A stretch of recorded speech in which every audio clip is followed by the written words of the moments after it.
Hey fam, welcome back to another video. Today is Friday. Can you guys believe it? Today is already another Friday. It's the first Friday of September. Time is flying so fast, you all. But hopefully you all are off into an amazing weekend. Summer's almost over. Kids are going back to school already. Hopefully that can ease some of you parents minds a little bit with the kids going back to school and all, for those of you who are parents. And that's pretty much it. Y'all know today is Friday. We're gonna get into our news, subscribe, comments, and reports, because that's what we do over here on Fridays.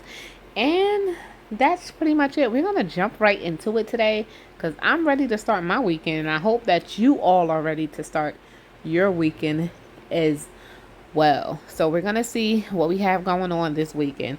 Remember guys, if you want something to be mentioned in Friday's videos, you have to email me at #momlife04@gmail.com. It also will be listed in the description box below, so be sure to check that out. The clips that you see rolling in the background is just various different clips of empty shells and things like that that I've taken over time. But stuff would be playing over that is just for the background, guys. Once again, I want to thank you guys for tuning in. If you're new here, please go ahead and consider subscribing, and if you've been here before, thank you for coming back. Let's go ahead and get started. So first thing we're going to be discussing today is, what is bioengineered food? So Wilma shared this via email, and I wanted to share this with you guys as well because this is on a lot more labels than usual. So if you look at the bottom there of this Yoplait yogurt, it says contains bioengineered food ingredients. And I'm not too sure if all of these items had bioengineered ingredients beforehand, but I know that it's definitely on a lot more food items now than ever before. So let's get into what is bioengineered food or ingredients.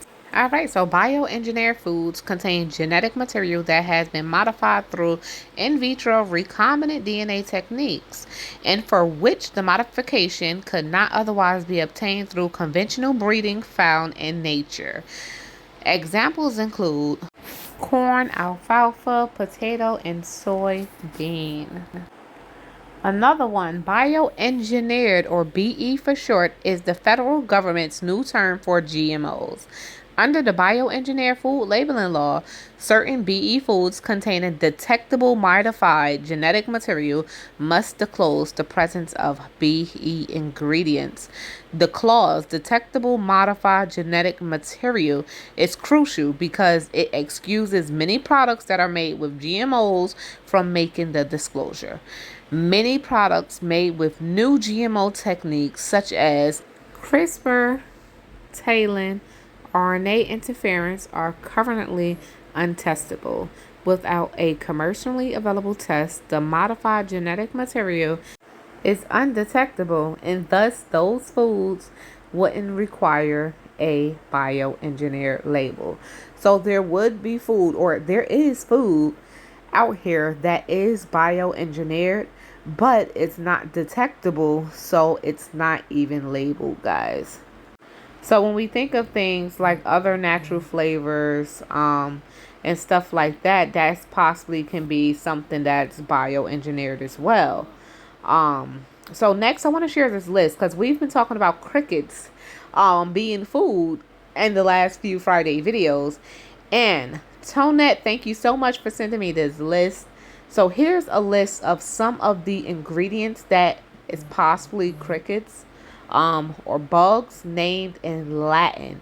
I want to thank you for sending this list. This will really help some people out. Make sure you guys pause the screen, take a picture, or jot this list down if needed.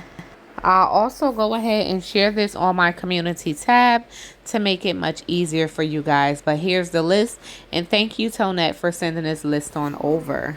All right, so those of you who do not know that we will, well, already are facing a major tomato shortage. So what a coincidence, guys. Along I-80 in California, there was a spillage of so many tomatoes. I'm gonna share the video here. Improvement in Vacaville or what? I'll show you a live picture. You tell me, Steve, and I think I'll say no. Look at all these tomatoes coming in on this truck where early this morning the truck flipped over and basically spilled tomatoes on both sides of the road. You can see that one lane is getting through, and that's what's happening. One lane is getting through in both directions here, and it's going to be taking a while for it to clear. This is affecting both sides of the freeway. The truck was driving eastbound. The tomatoes spilled east and westbound, and this is just a huge mess, obviously. No, it's going to be a while before they actually clear this up. Now, one of the things that All right, so a few people was actually injured during this. Hopefully everything is okay with them. And that's pretty much it for that one. Let's go on to the next story. All right, so if you are currently a Sam's Club member, here's some news for you. Sam's Club is raising annual membership fees as inflation drives store trips, and membership is at an all-time high. Starting October 17th, fees will increase from $45 to $50 for club members and from $100 to $110 for members of its higher tier level plus. The Walmart-owned Warehouse Club has grown during the COVID pandemic and benefited from fuel discount during inflation. So is the Sam's Club membership still worth it? All right, so if you're still here, let us know if you're still stockpiling, beginning to stockpile, beginning to prepare, beginning to prep. Let us know where you're at this point. With the prices, the way that it's going, and the sales not really being sales anymore, how are you continuing to maintain? Let's go on to this next question. All right, so someone asks, what are your thoughts on stockpiling cash? At first, I thought it was good, but now I'm questioning it. With all the businesses saying they're going cashless, my conspiracy theory, quotation marks, is that the only way they can track my spending and decide how I should spend my money, I can envision them turning off my debit card when I've reached my limit of fuel for the month, etc.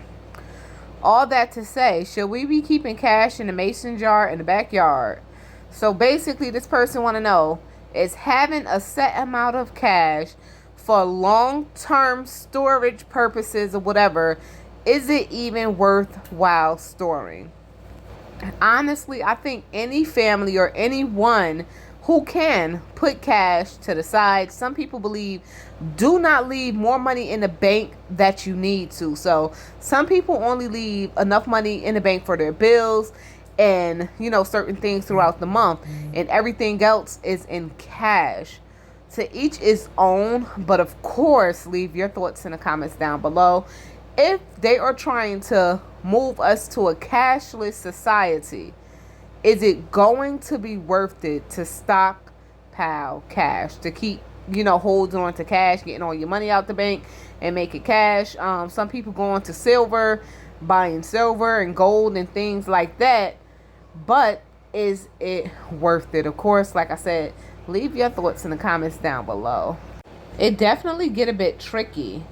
It's a point where everything goes out and then you can only use cash.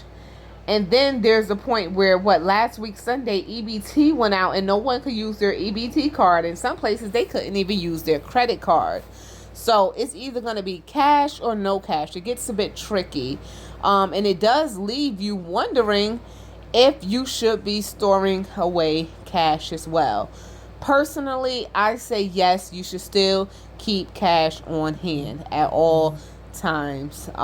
Keep cash in all possible bills, even coins.